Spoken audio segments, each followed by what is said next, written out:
regional issue.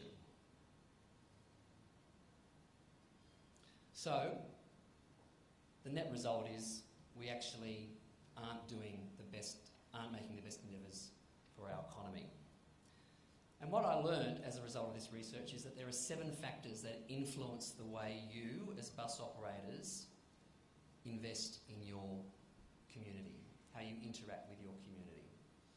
There are 7, in fact there's probably more than 7, but we could only get to about 70%, which accounted for these 7. Operator size. It matters what sort of operators should be operating bus services if you're looking at things from a regional development perspective. Small are the type of operators that put the most per employee into their communities. Operator type. This was a very obvious one. This one came through loud and clear. We've got school bus operators, charter and tour operators, route bus operators. School bus operators by far came through as the type of operator that had the largest propensity to invest in their community. Operator location, whether it be a regional and rural, rural or metropolitan. Regional, rural operators by far per capita, per employee, reinvest in their community more than the metropolitan operators. And this is the important one because I think this one underpins so much of your behaviour. Most of you have been operating in your communities for generations, and because of that embeddedness, you have developed a very strong sense of community responsibility. Your name has been plastered on the side of the bus for generations. The name has been known. You've developed a very strong relationship with government over the years.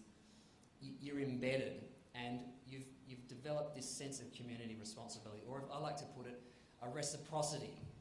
You're good to your community, and your community is good back to you by continuing to use your bus services. There are 3 other factors. Now, those 4 factors in red, they're all statistically significant, which means you can't argue with the numbers. They're bang on the money. That is fact. The other 3, involvement and dependence of an operator upon their state-based association, whether the operator resides in the community in which they operate a bus service or not, and the form of contract, whether it be tendered or negotiated, they also came through with some strong figures. There was an increased propensity for operators who belong to their state association to invest more. There was a propensity for operators who live within the area in which they operate to invest more, and there was also a much clearer propensity for operators with a negotiated contract to invest more.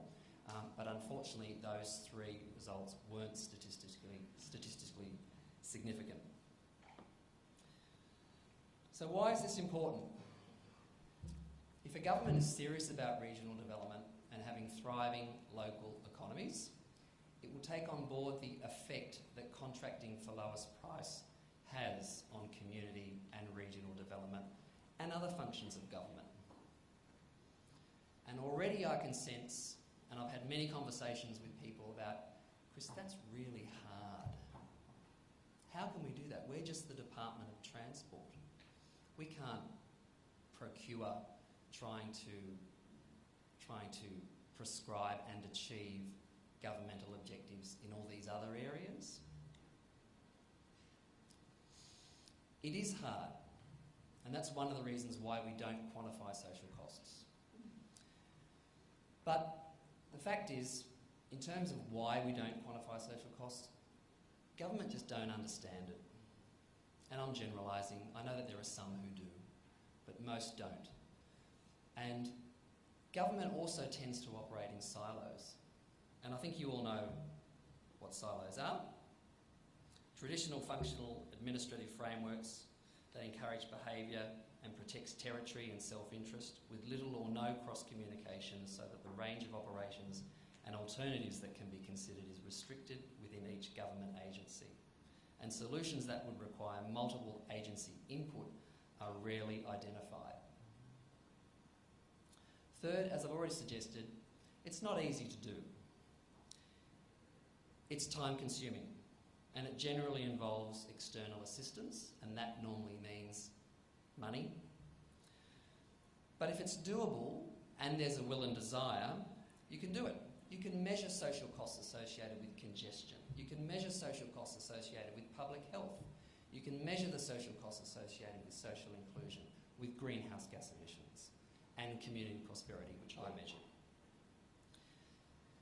And if you permit me, if I can do it, anyone can do this. It's also new, but there's a fifth reason why we don't do it. Value for money.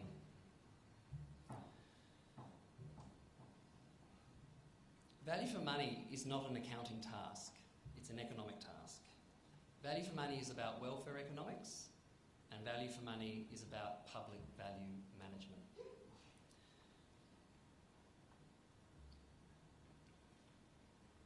And every single state and territory in Australia has a different definition of value for money.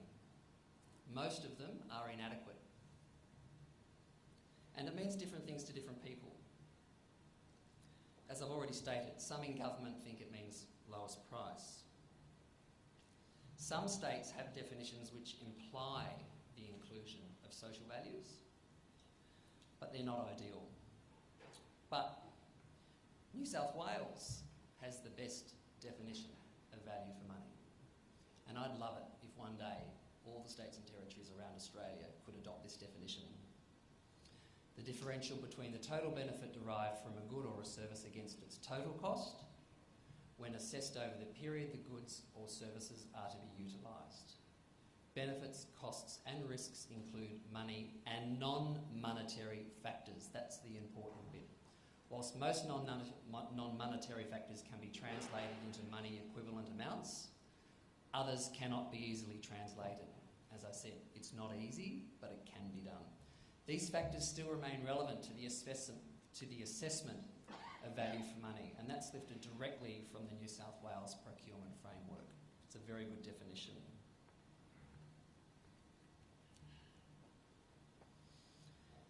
So how do we get value for money across all the silos of government? How do we get them to talk to each other? Well, I'm of the view that we need to get better at whole of government procurement. What I've already illustrated is how one discipline of government, that is transport over here, how their transaction delivers a benefit to government and how this has an effect on another arm of government, being the Department of Regional or State Development. In other words, we need to get better at understanding how transport procurement can affect public health, urban congestion, emissions reduction, social inclusion, the list goes on and on. So what we need is for all the government departments to talk to each other and ask themselves the question. The departments of transport should take the lead and say, if I put a bus service on from here to here, how will that affect your portfolio? How will that affect your endeavours in the Department of Regional Development? How will that affect your endeavours in health? And I suggest that that does go on, but not to the extent required in order to come up with socially efficient procurement. That's what they need to quantify, and that's whole of government procurement. Now, they've done this in the UK.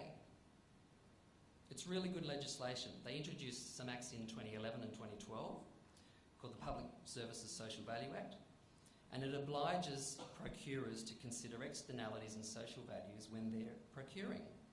It's not a centralised or head office function. It's not done by people in an ivory tower a million miles away from the action, from where the bus service is. It's done by the locals. So in conclusion, and I think we're running on time. I've demonstrated how including social values should form part of government procurement regimes. And I don't believe we're going to advance our society if we don't get better at whole of government procurement. And if we don't mandatorily oblige governments to do this, then I don't think we're going to have the type of society that we're all aiming to achieve. I think government needs to show leadership in this department.